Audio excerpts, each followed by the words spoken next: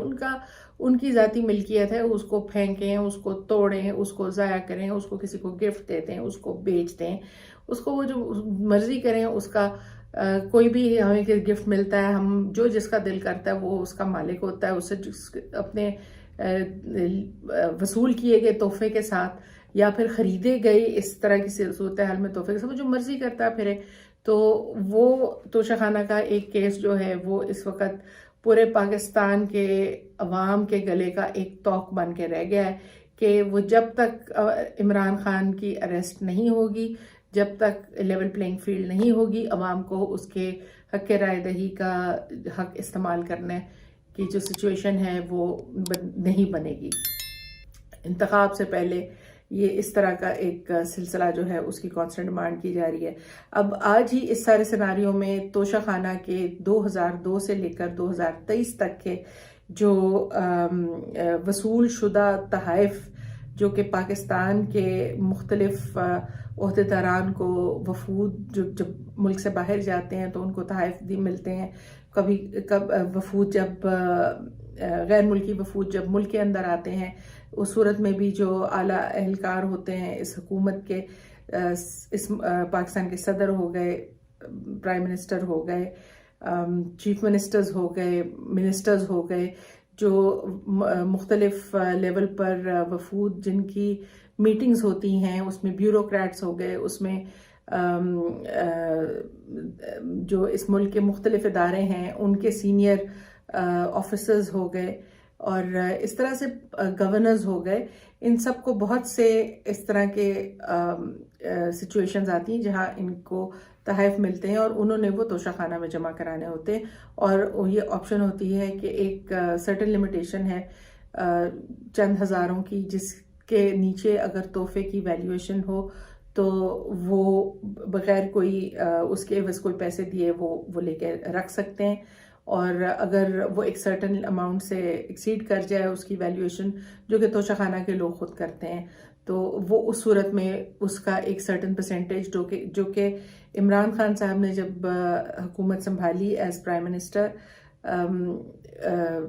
جب وہ اس ملک کے وزیر اعظم تھے، تو وہ اس وقت 15% تھی، اور اس کو بڑھا کر انہوں نے 50% کر دیا تھا. اور جو کہ وہ جتنے تحائف انہوں نے لیے ہیں تو انہوں نے وہ اپنے ٹائم پہ جب تک یہ 50% والا لا نہیں تھا پاس ہوا اور امپلیمنٹ ہوا، اس سے پہلے وہ جو بھی اس کا لا ان ٹائم تھا وہ اس کے اکارڈنگ وہ لیتے رہے ہیں. اب ایک تو سچویشن یہ ہوتی ہے کہ آپ وہ تحائف لے سکیں جن کی جو بائی لا آپ خرید سکتے ہیں. کچھ کیٹیگری اس میں ایسی بھی ہے کہ وہ تحائف آپ خرید نہیں سکتے. مثال کے طور پہ گاڑیاں. اب جب یہ 2002 سے لے کے 2023 کی صورتحال تحائف کی لسٹ سامنے آئی ہے، تو اس میں یہ چیز سامنے آیا ہوئی ہے کہ 2009 میں 3 BMW گاڑیاں صدر زرداری صاحب نے اس ٹائم پر لیں، اور اس کے عوض جو بھی انہوں نے پیمنٹ کرنی تھی وہ کی، لیکن وہ فار سیل کی کیٹیگری میں ہیں ہی نہیں.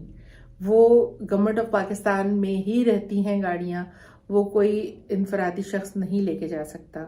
تو اس صورتحال کے باوجود وہ یہ گاڑیاں لے کے ان کو اپنے پاس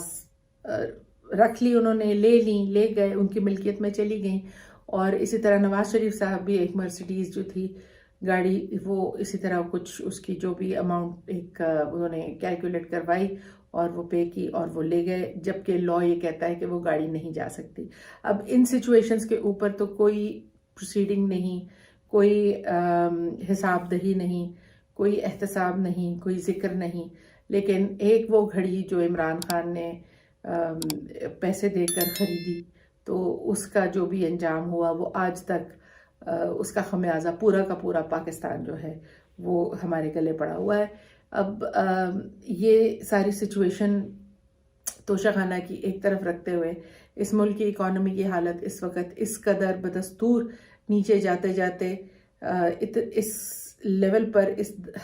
حد درجے پہ پہنچ گئی ہے کہ تقریباً 10 دن رہ گئے ہیں رمضان کی آمد میں. اور رمضان کے مہینہ ایک اس طرح کا مہینہ ہے، باتوں کا مہینہ ہے، رحمتوں کا مہینہ ہے، جس کے اندر لوگ روزے دار اپنے روزے رکھتے ہیں، اور اس میں گھروں کے اخراجات عام روزمرہ کے سے کمپیئر کریں تو اس تناظر میں بڑھ جاتے ہیں. لیکن اس وقت کوئی حالات نہیں رہ گئے ہیں ایک عام بندے کے لیے، لوور کلاس کے لیے، ارننگ کلاس کے لیے، ورکنگ کلاس کے لیے، کہ وہ اپنی یہ روزوں کا مہینہ، یہ برکتوں کا مہینہ، اس کو آگے کس طرح سے لے کے چلیں. خصوصی طور سے اس حوالے سے کہ ہمیشہ یہ پاکستان میں انفارچونیٹلی یہ ایک روایت چلی آ رہی ہے کہ جب رمضان کا مہینہ آتا ہے تو اس سے پہلے چیزوں کی، اشیاء کی قیمتوں کو بغیر کسی انفلیشنری فیکٹر کے، بغیر کسی گورنمنٹ کی پرائس ہائیک کے، تو وہ صرف رمضان کی آمد پر ہی بجائے اس کے کہ وہ چیزیں کم داموں میں اویلیبل ہو روزے داروں کے لیے، وہ ان کو آگ لگ جاتی ہے. وہ چیزیں جو ہیں وہ ان کی پرائسیں آٹومیٹیکلی بڑھ جاتی ہیں. ابھی یہ ایک ہفتہ پہلے رمضان کا آپ دیکھیے گا کہ اس میں آٹے کی قیمت مزید بڑھے گی، دالوں کی قیمت مزید بڑھے گی، روح افزا کی قیمت مزید بڑھ جائے گی. جو بھی مشروب، کھجوریں، بیسن، اس طرح کے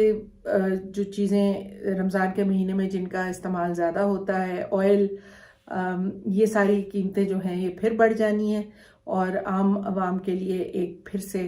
ایک امتحان کا سلسلہ جو ہے وہ شروع ہو جائے گا. اور فی الوقت الیکشنز کی طرف سے کوئی ایک یا سیاسی استحکام یا معاشی استحکام کے حوالے سے کوئی اس طرح کی صورتحال دور دور تک نظر نہیں آتی جہاں چیزیں ہمیں سنبھلتی ہوئی نظر آ رہی ہوں، اسٹیبلٹی کی طرف جاتی نظر آ رہی ہوں، اور پاکستان بہتری کی طرف جاتا نظر آتا ہو. آج کے لیے اتنا ہی. اپنا خیال رکھیے گا. اللہ حافظ.